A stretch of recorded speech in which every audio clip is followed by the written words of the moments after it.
आज की वीडियो में मैं आपको बताने वाली हूँ ऐसे 5 टिप्स जो श्री कृष्ण भगवान को इंस्टेंट प्रसन्न करते हैं, जिनसे भगवान एकदम खुश हो जाते हैं।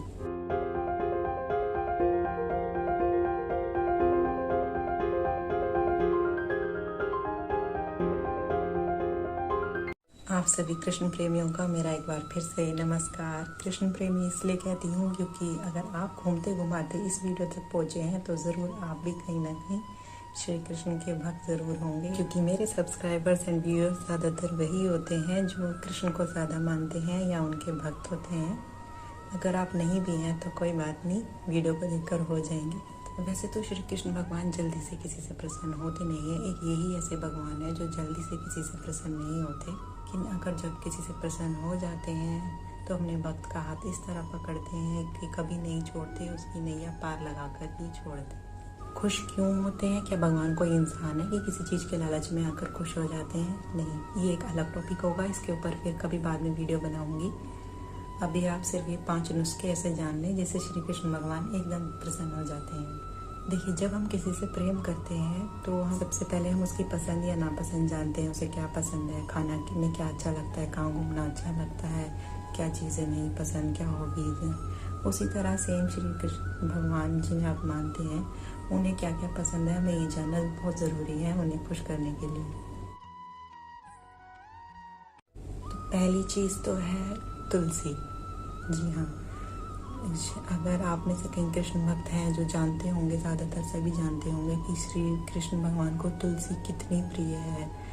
वो कोई भी भोग बिना तुलसी के नहीं लगाते, कोई भी भोग कृष्ण भगवान को तुलसी के बगैर नहीं लगता।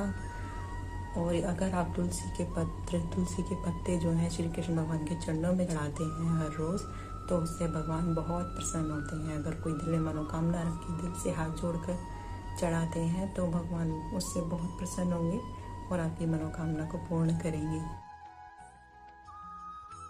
तो दूसरा है गीता। जी हाँ, गीता को कहते हैं कि साक्षात श्री कृष्ण की वाणी है। भगवान की वाणी में और स्वयं भगवान श्री कृष्ण में कोई फर्क नहीं है। जो गीता है वो साक्षात श्री हरि का रूप है, साक्षात श्री कृष्ण है।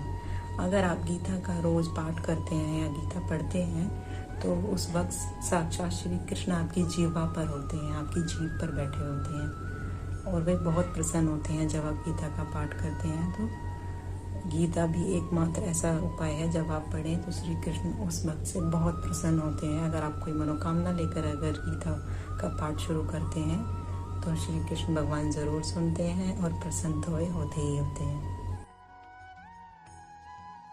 तीसरा है एकादशी।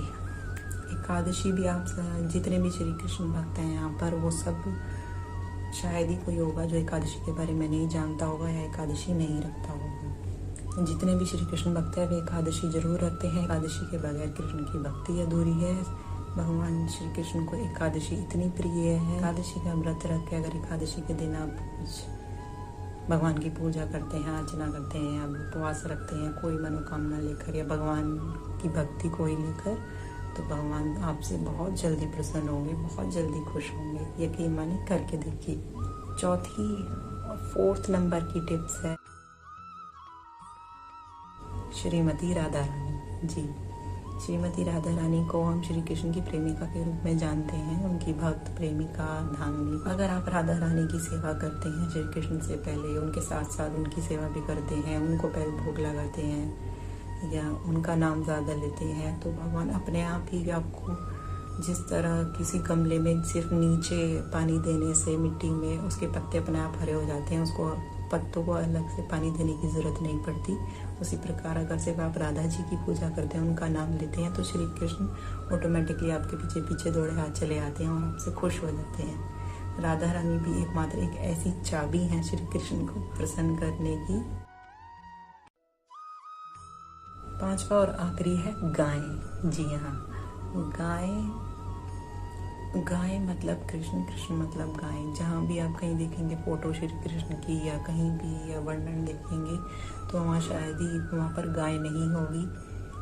श्री कृष्ण के साथ गाय ज़रूर नज़र आती हैं, उनका जिक्र ज़रूर होता है।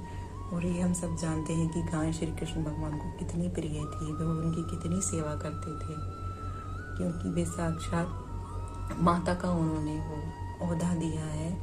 अगर आप गाय की सेवा करते हैं, उसको पूजते हैं डेली, तो श्री कृष्ण भगवान आपसे बहुत प्रसन्न होते हैं। ये भी आप करके देखिए।